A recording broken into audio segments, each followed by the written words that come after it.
Bonjour à toutes et à tous.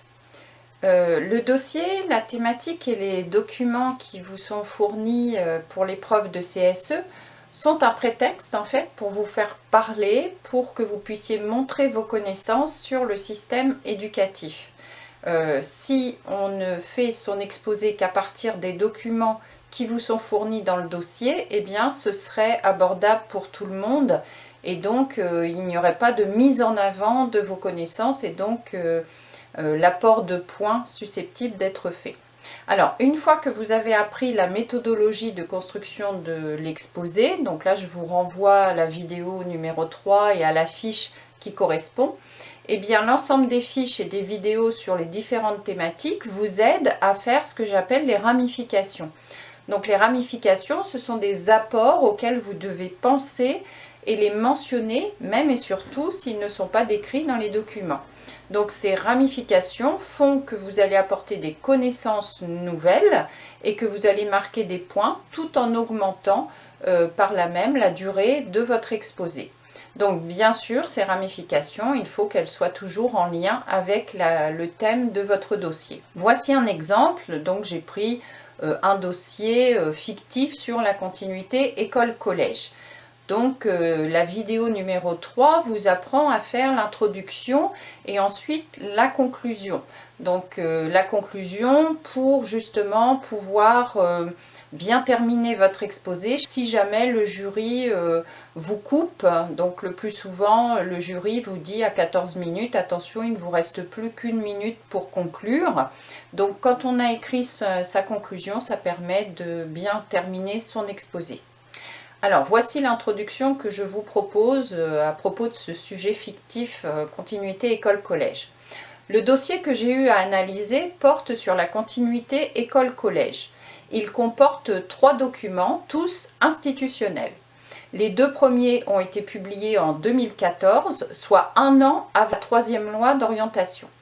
L'un est un extrait de bulletin officiel portant sur les instances pédagogiques dans les écoles et les collèges, et l'autre est un extrait de rapport de l'IGEN sur le conseil école-collège.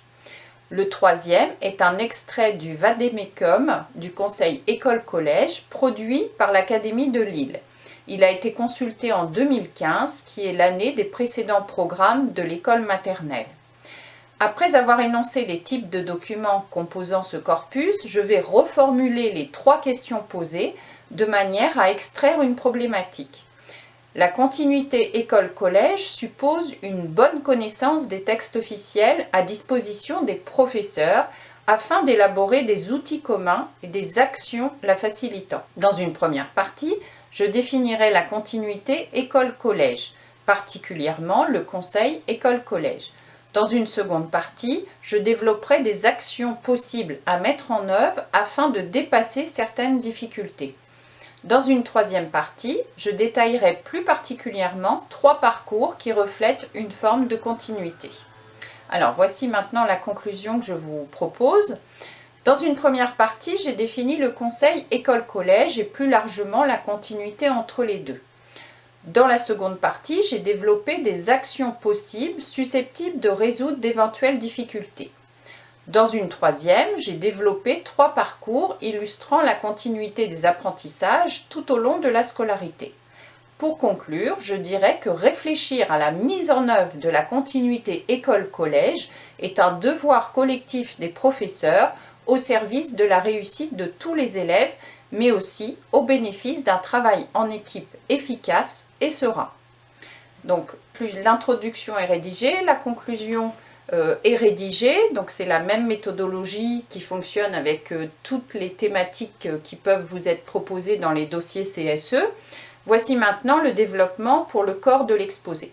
Donc dans le corps de l'exposé, vous aurez 2 ou 3 parties. À l'intérieur, il faut qu'il y ait des textes officiels, donc des lois, bulletins officiels, même si vous n'avez pas les dates clés en tête, il faudra les citer. Ensuite, il faut de la culture scientifique et pédagogique. Vous avez lu des choses pour votre mémoire, pour les stages, etc. Et puis donner des exemples que vous avez pu vivre en stage, que ce soit des stages de M1, de M2 ou même de licence. Alors, on reprend donc le thème de départ, la continuité école-collège. Les ramifications, ça va être tous les points à aborder dans le corps de l'exposé en lien avec ce thème. Ici, il faut donc aborder tout ce qui va relier l'école primaire au collège et pas uniquement le conseil école-collège ou le CM2 et la 6e. Donc, bien entendu, on va quand même les conserver. Donc, on aura le conseil école-collège, on aura le cycle 3 puisqu'il fait le lien CM1, CM2, 6e. Vous aborderez le socle commun de connaissances, de compétences et de culture de 2016 et si vous le connaissez, vous pouvez faire un rappel sur le socle commun de connaissances, de compétences de 2006. Vous aborderez également le livret scolaire unique qui va du CP à la 3e, le PPRE avec notamment le PPRE passerelle, donc PPRE maths et ou français en élémentaire et au collège mathématiques et ou français et ou langue vivante.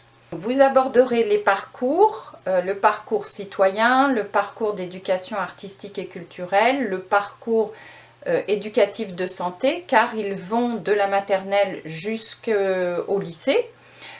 Ensuite, vous pourrez aborder les projets qui sont possibles à mettre en œuvre entre des professeurs des écoles et des professeurs de collège. Donc ça peut être un défi mathématique, un défi lecture, ça peut être un projet musical, ça peut être l'accueil des CM2 au collège, etc. Vous pouvez aborder également l'éducation prioritaire, puisque l'éducation prioritaire c'est un bassin d'un collège avec les écoles élémentaires et maternelles qui sont autour, donc il y a bien un travail en réseau. Vous pouvez aborder le suivi des élèves à besoins éducatifs particuliers, puisque ces élèves ont pu avoir des plans particuliers mis en œuvre, je pense au PAI pour des élèves malades, etc. Donc il faut une continuité pour éviter toute rupture dans le suivi des élèves en difficulté. Voilà, à bientôt!